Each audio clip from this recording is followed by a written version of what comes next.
Are you a native English speaker from North America? If, like me, you are not, there is a good chance that AI you use every day doesn't quite understand you, your language, or your culture. Welcome to the Women in AI Research podcast, the show about remarkable contributions of female AI researchers around the globe. I'm your host, Jekaterina, and I'm sharing the mic today with my co-host, Malikeh. Our guest today is Shwartz, and the reason I'm excited to talk to her is she explores some of the most important questions in AI right now. Not just how the models work, but who they work for. Vered is an assistant professor at the University of British Columbia and the Canada CIFAR AI chair at the Vector Institute. Her research reviews how AI systems trained on Western US-centric data might reinforce stereotypes and fail people from diverse cultures. She has published extensively on common sense reasoning, figurative language, and multimodal AI, always keeping the human aspect of language technologies at the center of her work.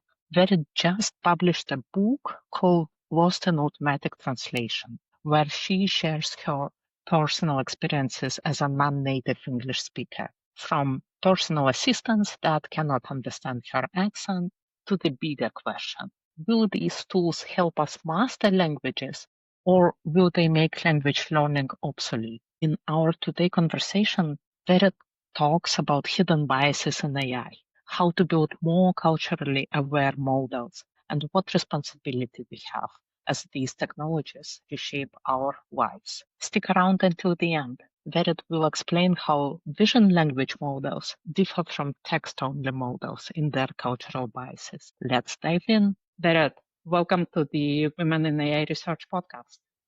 Hi, thank you for having me. So let's start with your personal journey. I'd like to ask, what is one non-obvious skill that turned out to be important for your success as a professor of computer science? So I don't know that it's really non-obvious, but I think communication skills is one of the more important skills. I think probably more than any like knowledge or experience or like technical strength. I've always liked writing, and I care about like communicating things clearly. And I remember, like as a student, when I was reviewing papers, like when I was new at this task of reviewing papers, I used to feel like a bit dumb sometimes, not understanding the content of some papers, some of the more technical content. And when it happens now, I more often recognize this as a problem with the clarity of the paper, because sometimes it's not written in a clear or accessible way. And it's something that's really important for me when I work with my students on their papers, when I help them edit the papers, to make sure that it's communicating results in like plain and simple language, and to always prioritize this clarity over any kind of like hypey language or academic jargon.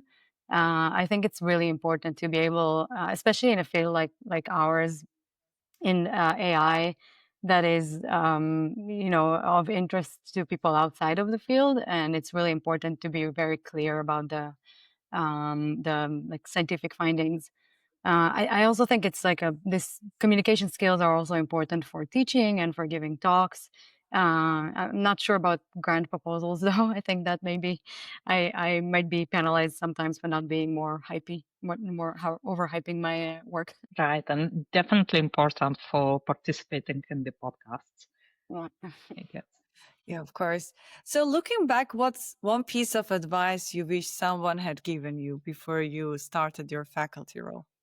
So it's actually an advice that several people gave me, but I kind of I'll answer the question instead of like what's one piece of advice I wish I actually had followed, which was to not take too many students too soon. Even though I heard this advice from multiple people, I ended up now in my fifth year with 10 students. They're all great. I'm happy about each and every one of them, but it's a lot. And it just made me think, lately thinking about it, made me think that a lot of times we get advice from other people, but we kind of have to like make the same. I mean, mistakes might be a bit harsh here because I'm really happy about all of my students, but the mistake of having a very large group, which is hard to maintain in terms of like time and funding. And the reason I think that we often like, kind of make our own mistakes instead of listening to others is because I see the same thing happening with me trying to give my student the advice of like, take some time off, like don't work weekends and evenings, and like it's important to also have work-life balance, and I see that they often don't listen to me, and I remember my own journey as a student when I learned that after being burned out from overworking. So I think that's how things usually go. Give us that optimal number which works for you the best, which is not too small, not too big, like the best number of students for you personally. I aim to have around maybe 6 students eventually, but I honestly I don't know if it's gonna happen because there's always really good students around that like are looking for supervision, and it's hard to say no to them. So I guess yeah, 10 might be the limit of my like time and ability to fund these students, but I'm definitely enjoying that. I would say it takes a lot of time, but it's my most enjoyable part of the job is the weekly meetings that I have with my students. It's both interesting from the perspective of like this is the research that I'm doing, which is just basically like talking and advising my students. But also like at the personal level, it's really rewarding to see where like you can actually impact someone's like make a substantial influence on someone's career over time. Yeah, I always admire professors that spend sufficient amount of time for their students, like guiding them, leading them. I think it's so important in Yeah, academia. I wouldn't want to have like I know some people have like a different model where it's maybe more of a hierarchical. But I don't want to like for me it's very important for me to have at least like one weekly meeting with each student. I feel like that's like the minimum that I can do. Otherwise, I don't know if I would feel meaningfully involved in their research. Right. And also, I know that in addition to you doing research and teaching and everything else that the role involves, you also recently published that book that I have mentioned already, which is Lost in Automatic Translation. Yeah. And also, like, you are a non-native English speaker who is living in the English-speaking country.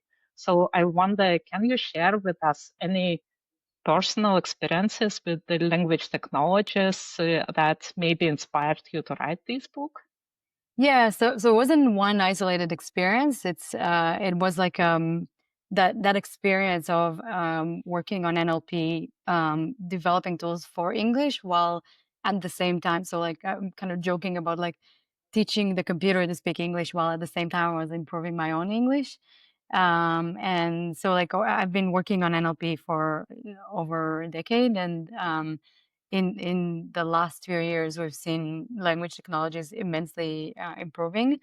I mean, starting from like machine translation. If you look at like Google Translate in 2016, when they deployed their neural models, it like you could see substantial improvement. And the language pairs that I was using, I could feel as a user of these language technologies, I could see the improvement. And then more recently, in the last few years, with LLMs becoming like a product used by millions around the world, and basically naturally communicating with us in natural languages, and performing a range of tasks for us. And I when I started when I was doing my PhD, I worked on lexical semantics, so it was much lower level tasks like teaching a model that the relationship between words, like for example, that cat is an animal. And so I feel like there was kind of like a parallel process over time of teaching models increasingly more sophisticated skills, like from like vocabulary to phrases and cultural references, and having gone through the same process, both as a non-native English speaker, but also since moving first to the US and then to Canada. And so that having gone through that parallel process like inspired me to study the question of how do language technologies interact with our experience as non-native English speakers. Interesting. So your book explores what we stand to lose or gain when we rely on AI language technologies in our everyday lives. From your perspective, a researcher, and also someone who has navigated these technologies personally, how do these experiences shape your approach to studying language, AI systems, and their cultural implications? Yeah, so I think it's always been a bi-directional process for me. So if you think if you're looking at the direction of how my experience as a user affected my research, one example that I have is so most of these examples, they come from these like cultural differences and usually from like misunderstandings. And so one example that I have is from I don't know, like almost 10 years ago, I went to ACL, and I was planning to do some sightseeing after the conference with an American colleague, and we had a misunderstanding about the time of the meeting because he said, "Let's meet in the afternoon," and I was literally translating it in my head to the equivalent Hebrew word, which corresponds to like much later time in the day, which is like 4 or 5 p.m. And I remember asking, like, why do you want to meet so late? Like, shouldn't we go earlier? And he was literally just like referring to like after 12 p.m., which is what most people mean when they say afternoon. So like that was the first time that I was like realizing that, oh, even when we speak the same language and use the same word, we actually mean different things. And so that years later, that is like I went back to that experience, and I wrote a paper about the cultural differences in the interpretation of time expressions like morning and afternoon. And that was the first paper that I wrote in this like research area of cultural competence of NLP models or like AI models more broadly. So that was in this direction. In the other direction, as a user, because I know how these tools work, how they were trained, and especially what their limitations are, then I feel like I'm maybe more skeptical or careful user than like maybe the average user of language technologies, which I think it's probably the experience of many NLP researchers. So another example that I give in the book is about a translation that was actually a perfect translation by Google Translate, but could still end up in meaning lost in translation.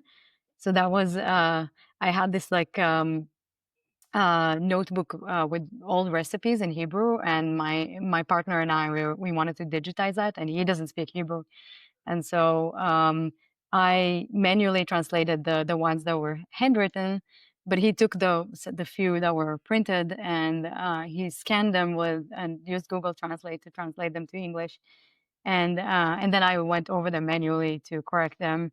And one of these recipes, it was like a cake recipe, and it said preheat the oven to 180 degrees, and it translated perfectly in English.